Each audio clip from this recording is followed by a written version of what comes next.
Hey, it's Jen and Janine, and we are here at Miele in Tyson's Corner, and we're really excited to showcase their showroom and what they have to offer to a lot of our customers and as well as a lot of people in the community. And what else are we doing today? We are making a Thanksgiving dinner, and by making, I mean we are watching a Thanksgiving dinner be made and enjoying the whole process and the end product. So stay tuned.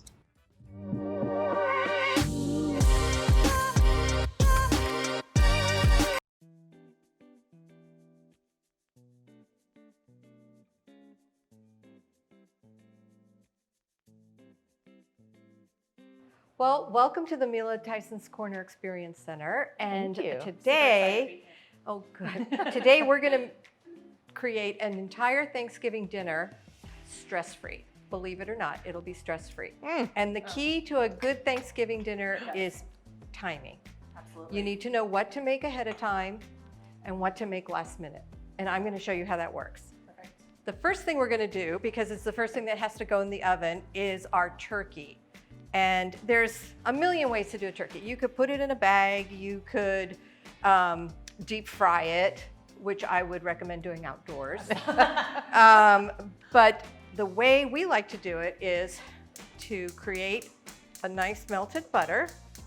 Crystal, I have a question. Sure. What are your comments or feelings about brining? Because you read so much about brining and if that's helpful. You know, a lot of people swear by brining, and I think it, depending on the type of turkey you're using, it might be useful, but I don't brine because for one reason is it takes up a lot of room in your refrigerator at a time when you need that space. Oh, good point. You know, Yeah, it's true. and two, I haven't really, if you buy a good turkey and you cook it correctly, I haven't really tasted that much of a difference. I tried it once and I think I threw too much salt in there and it was actually too salty. And I said, well, I brined it. Right. So, and the first thing before you even start, of course. to make it a total stress-free Thanksgiving morning, Right.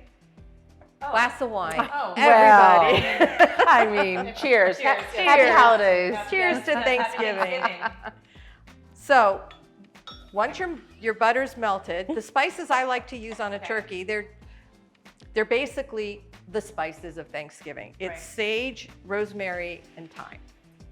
And I could burst into song right now. But we'd have to add parsley. But I don't put parsley on it. So you can use fresh Okay. or you can use dried. The turkey, I cover it with the dried and then I use the fresh for the other items that I'm gonna make. So my butter has melted. And while you're doing this, I'm sorry, I'm gonna ask you It's again. okay. Dried versus fresh herbs. What's the correlation in the amount? I always You know what? I never ever measure herbs. I like this. It's how much you like sage, how much do you like thyme? Do you Okay. like rosemary? If you don't like rosemary, there are a lot of people rosemary is just bothers. Don't use it, Okay. okay? But on something like this, you know, it's gonna tell you Oh. a teaspoon, okay, the butter's important. Clearly. Yes. I know, How but much butter was that? it was The right 4 amount. sticks of butter. 1 pound. And then, It's Thanksgiving, right? it's Thanksgiving. Enjoy. We're not gonna do this every day. No. So Maybe. we have, this is where you can put your parsley. So Okay. I'm gonna put dried parsley, any dried herbs. I wouldn't use like oregano, anything on the Italian side. Okay. Just keep it to parsley, sage, rosemary, and thyme, and just keep remembering the song. And this is thyme. And again, if you want to take the time to chop up the fresh herbs, you can do that, but for this, it's not that necessary. And then this is rosemary. A little ground pepper. The fresh herbs Right. in that wine glass. It's gorgeous. I mean, imagine putting that at each place setting Oh my gosh. on your table. That would be gorgeous. How beautiful would that be? And the The smell, smell. It would be Yeah. wonderful. Actually, I do Thank you, that. Crystal. I do that, and I just surround it with like cut lemons Oh my gosh. or squash. Yeah. You know, I'm going to do that. but cut the vegetables. Don't just leave them whole. Cut the squash in half and angle it on the table. Okay, so this is sea salt. I like to use sea salt just Okay. because I don't like. I like the crunchiness of the sea salt. All right, and then because we're going to use the drippings for our gravy, Okay. you want to throw a carrot, some onions, and, you know, celery for flavor. So the turkey goes in your oven first. Absolutely. And it depends on, of course, when you want to eat your meal. If you're an afternoon, a late afternoon, or an evening. Well, you know, you can cook the turkey early in the morning Okay. and then warm it up. You don't have to Okay. like time it perfectly, Okay. which is part of the timing thing I'm going to talk about. Right.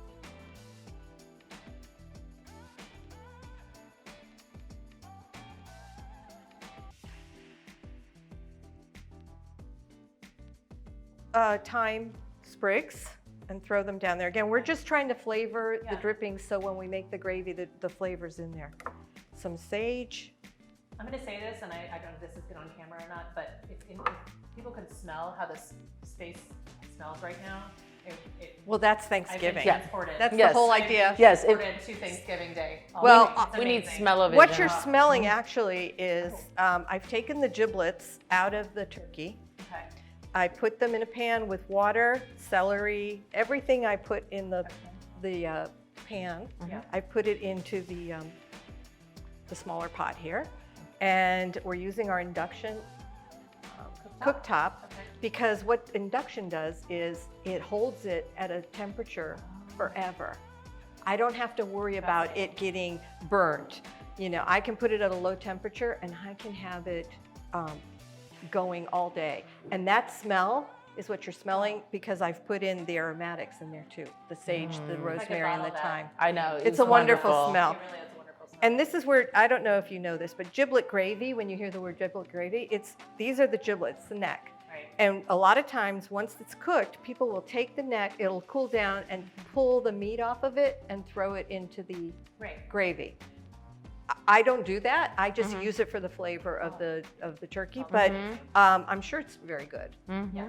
Okay, so once you've done this, you take your roast probe. Again, Oh. your oven has the Miele ovens have a roast probe that's wireless, which is wonderful. You put it in the meatiest part of the turkey. Okay. Set the temperature that you want the turkey to cook to. And I recommend between 175 or 170, 180 Okay. because you want it to be cooked through, but you don't want it overcooked. And the oven will tell you when it's done.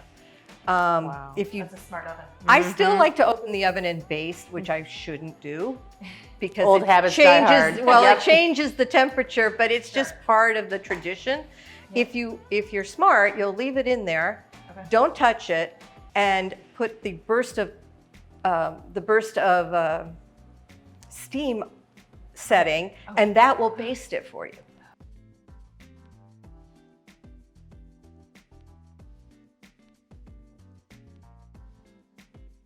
So what I like to do is use my wireless roast probe. You put it in the meatiest part of the breast of the turkey. You don't want to hit a bone. So you jiggle it around to make sure you're not on a bone. You're right in the middle of the meatiest part of the breast. And what you want to set the oven setting at, because once you're using a roast probe, the oven can be set to whatever temperature you want the meat to cook to. I recommend between 175 and 180. Okay. Okay, so we're gonna put this in the oven. And then the oven just tells you when it's ready. The oven will absolutely tell you when it's ready. And Which oven are you using today? this is the 30-inch convection oven. Oh. It's wonderful. And if I still like to open it up and baste just because I'm a baster and I just love to look at my turkey. Sure. But if you're smart, you'll leave it in there, don't open it up, and put the setting on burst of steam. And that will basically baste it for you. It'll make it nice and juicy. Okay? So do you cover it with foil at all, or is that? No, the only time I cover it with foil is if it's not finished, but the skin has turned the color I want it to, like a beautiful brown, Yeah, like crispy. a caramel brown, then I would cover it. If it's still not done, I would cover it with a little bit of foil just to keep it from burning. So how does that burst of steam work? Is there a water connection that? Yes, yes. If your oven should be plumbed for that. If you haven't plumbed your oven, then you can't use the burst of steam. So gravy. Yes. Gravy is actually quite easy. We've kept these going for about 3 hours in the morning, so all that flavor from the giblets and the aromatics and the vegetables are in this broth. I've already strained it, Okay. put it into this pan, and added some turkey broth, and I also added some drippings from the turkey that I cooked this morning. Okay. So this is what it should look like.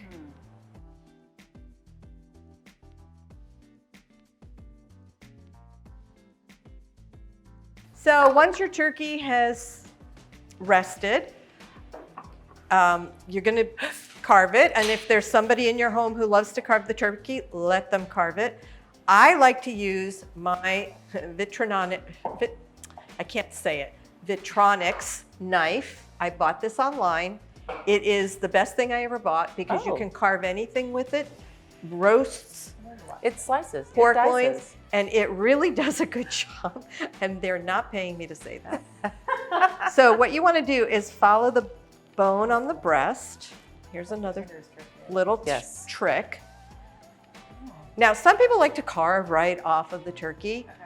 You can do that if you want to, but if you're going to put it on a platter and you want it to look pretty on a platter, I suggest And I do. going right along the breastbone.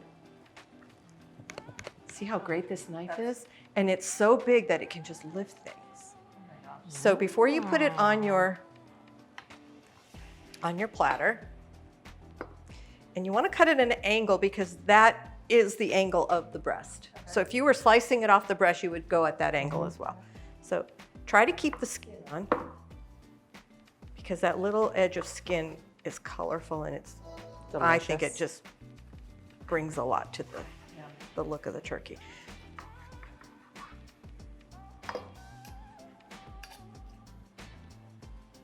Okay, it's starting to, That bird looks very juicy. it's a juicy really bird. does. I got it at Wegmans. I think it's an Empire brand, and it happened to be fresh, but that's all they have right now. They don't have the frozen ones yet. So you try to lift it gently, like get all the pieces together. If That's you a don't, tender you can bird. put them back together again. Yes. So is this how you would serve it at your home? Yeah. I don't do the carving at the table. Something will always go wrong. So,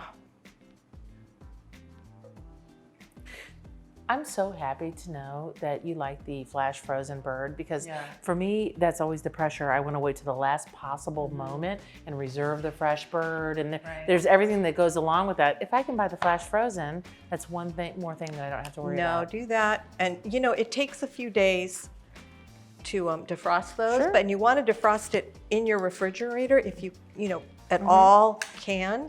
So, if you get a flash frozen and put it in the refrigerator, part of your refrigerator, then, and I'm saying that, I mean the non-freezer part of your refrigerator. Will it say flash frozen on the packaging? Um, Or how do you know? They just are. Oh, okay. Any frozen turkey, Okay. they kill them and they freeze them because they don't want to leave them. Sure. They Okay. take care of them right away. Okay, got it. Yeah, this is not the prettiest angle.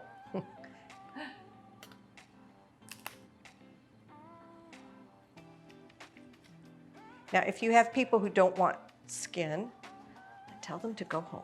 I was going to say, who would give me their skin? Or you can just take it off for them like that and have half with skin and half without. Sure. And dark meat and light meat, of course, you want to have also. Yeah.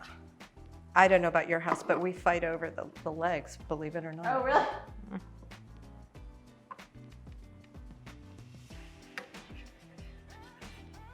Okay. And these should just pop right out.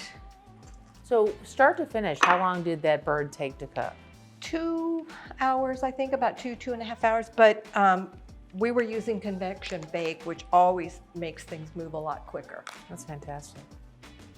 Now, normally I would serve my vegetables separate from my turkey, but I would use some of the vegetables as decoration, including, which is why I told you to do the garlic. And this is where these beautiful herbs come in.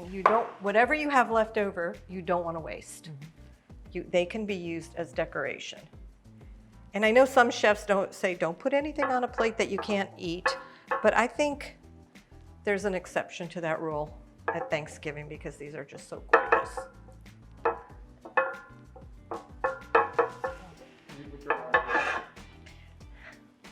you don't only decorate your turkey tray, you use your thyme sprigs to just jazz up your roasted vegetables. Because when you bring it to the table, everybody's going to say, ooh, and then they'll say, ah.